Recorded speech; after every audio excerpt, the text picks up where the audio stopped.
Black Monday's coming up, and I might as well do a couple predictions. All right, let's get into it. 3, 2, 1, go. All right, first one is Vance Joseph. Vance Joseph has already been rumored that he won't be back for the Denver Broncos next season. Now, this season he wasn't so bad. His first season wasn't so good, despite the 3-0 start. But when it comes to it and all, the Broncos definitely do have some talent, and maybe he feels a little bit disappointed in them.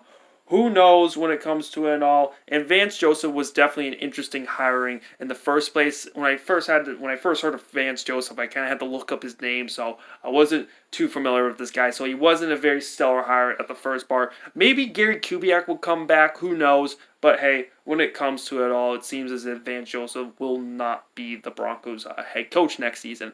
All right, number 2 would be Todd Bowles. He's with the New York Jets right now, and they gave him a young quarterback. And then when I first saw when Sam Darnold got the starting job, at first I was thinking to myself, okay, they want to develop him, but they're definitely not going for a winning season this season, or at least really trying to go for a win, because they signed Bridgewater, and Bridgewater would have been better with Bowles because veteran quarterbacks technically do play a lot better with Todd Bowles when it comes to Ryan Fitzpatrick had his best season with the New York Jets. Josh McCown, same thing. So Todd Bowles does really good job with veteran quarterbacks, but any quarterback he has to develop, it isn't exactly the same. So when it comes to it all, Todd Bowles will probably get another job somewhere else and all that, probably as a defensive coordinator and all that. So, and then when it comes to AFC North, I'm actually going to predict John Harbaugh is going to be fired. Yes, he will. He would instantly get a job back, whether it's with the Packers or the Browns, you name it. And when it comes to Harbaugh, he's not a bad coach, but he hasn't really made the playoffs that often. In the past 5 or 6 seasons, he's made the playoffs only once. Or if it's the past 6 seasons, I want to say it was probably like twice. But, it hasn't been that stellar. He hasn't been to the playoffs since 2014, so it's been a while. He has the Steelers coming up, and the Ravens haven't been playing the Steelers well at the end of the season for the past couple years and all that. So, and if I'm the Ravens, you probably might want to bring in Bruce Arians. That might be a guy who's interested in coming back and coaching. A guy like Lamar Jackson would be who could handle Bruce Arians' toughness right there. So I think that would be a good job. And Harbaugh, will definitely probably find a job. He will probably find a job right after he will get fired and all that. And then when it comes to the Tampa Bay Buccaneers, Dirk Koetter is going to be out. Sure, they had a promising 2016, but things have quickly gone downhill. They might want to bring in a different guy, of course, but they might bring in an offensive mind. I'm not sure. The Buccaneers, it's not exactly a prestigious organization, so there's not really much there. But the fact is, Dirk Koetter, don't think he's an awful coach. Will probably get a job somewhere else as like a coordinator or something like that. I don't think he'll be an assistant. But hey, he's probably going to be let go. Then when it comes to the Arizona Cardinals, Steve Wilkes is going to be out. He kind of inherited an old team. He wasn't really in a good position, but he's a defensive-minded coach. You probably want to bring a young offensive mind for Josh Rosen and all of that. I think that would be certainly helpful for him.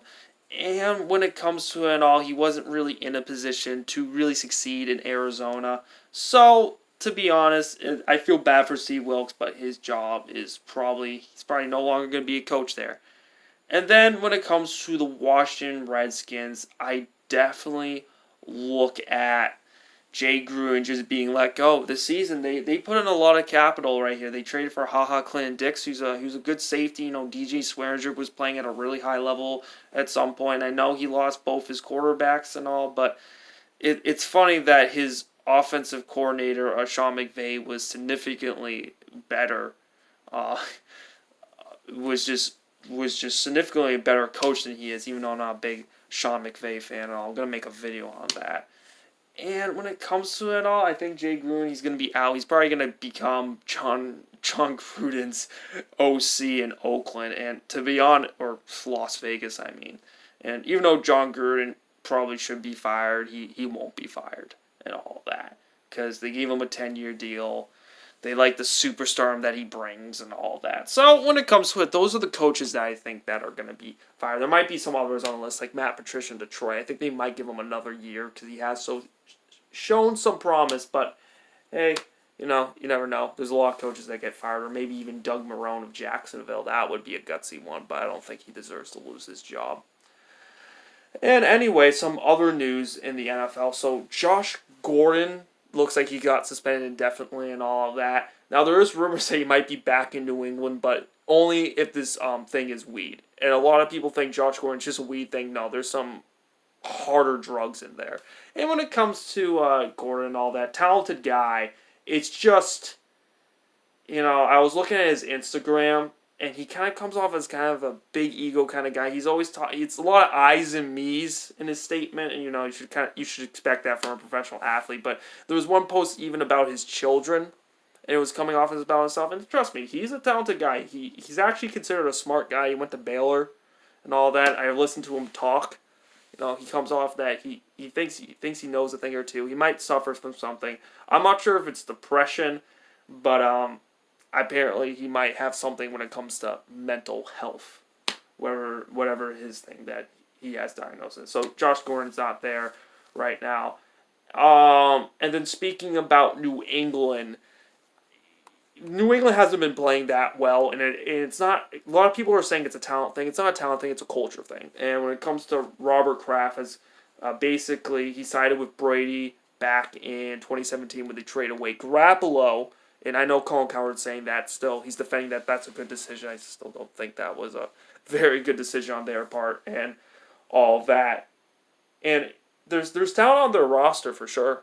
Like, there's a lot of first-round talent. I mean, you're Bill Belichick. You should be able to know how to coach these players. I mean, Phil Dorsett was a first-round pick. I mean, Cordell Patterson was a first-round pick. I mean, Josh Gordon's really talented. Their offensive line had Trent Brown, who's like the largest left tackle in the NFL. He just a thick man, thick with like 4 C's to say the least. And Jason McCourty played well. There's so much inconsistency there, and it's a culture thing. They don't have that culture down, and they gotta be able to just get into that mindset again. So I don't personally think it's a talent thing. Then when it comes to the playoff bracket, I actually think this playoff bracket is probably the most interesting we've seen in a while, and maybe this is the first year a team with in a while, first team since the Baltimore Ravens in 2012 to win a Super Bowl that wasn't a first seed. Now, you probably heard this before on my channel. When it comes to, since 2013, there's every single first seed has made it to the Super Bowl except for one, and that's the Dallas Cowboys in 2016. But the team to make it or to represent the NFC in the Super Bowl were the Atlanta Falcons, which was the second seed. So having a bye is very valuable, and I'm probably still gonna go with that logic. However, though, let's be a little bit more objective here. I'm gonna start off the AFC. The Chargers don't have a bye, but they're the 5th seed, and that might be the best team in the NFL. I mean, they beat the Kansas City Chiefs in Kansas City, have the same record with them.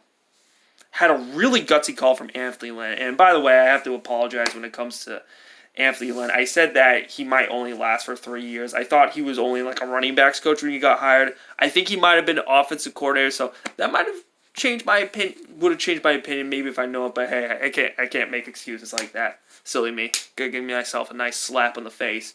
But hey, Anthony Lynn has done a good job there in San Diego, to say the least. Or sorry, Los Angeles. But when it comes to it all, that's interesting. I think that when it comes to the Houston Texans, they have a lot of talent right there. Chiefs, obviously, they're an interesting team, but hey, they have a representation of choking. Steelers, they at least, they kind of got over the hurdle being New England, so that's something. And when it comes to quarterbacks, there hasn't been a quarterback that has won a Super Bowl since, or at least that's been born after 1990, that has been a starter. So to put that in perspective, like Nick Foles and Russell Wilson have won Super Bowls, and they were relatively young, but they were born in the late 80s, so that doesn't count. Maybe this is the first year, because I think Mahomes might be born in the mid-90s and all of that. Or heck, if the Colts make the playoffs, but Andrew Luck, I think, was born in the late 80s as well. So, but hey, it's very interesting right now. Obviously, New England is still technically a threat right there, even though they're not playing well. So, picture's really interesting there. And then when it comes to NFC, I still think the Saints are going to make it, but the Saints haven't been playing well for the past couple weeks. But hey, that just might be, that just might be a little bit of a fluke. They might just turn on when the playoffs come and all that. Rams, they're in a little bit of fluke. Very offensive-minded team, so they have vulnerable to choking and all that. And, you got Chicago, which is a real good team on the defensive side of the football, and their offense is definitely complements it well. And then Seattle, obviously, is still a threat right there, and that should be real good.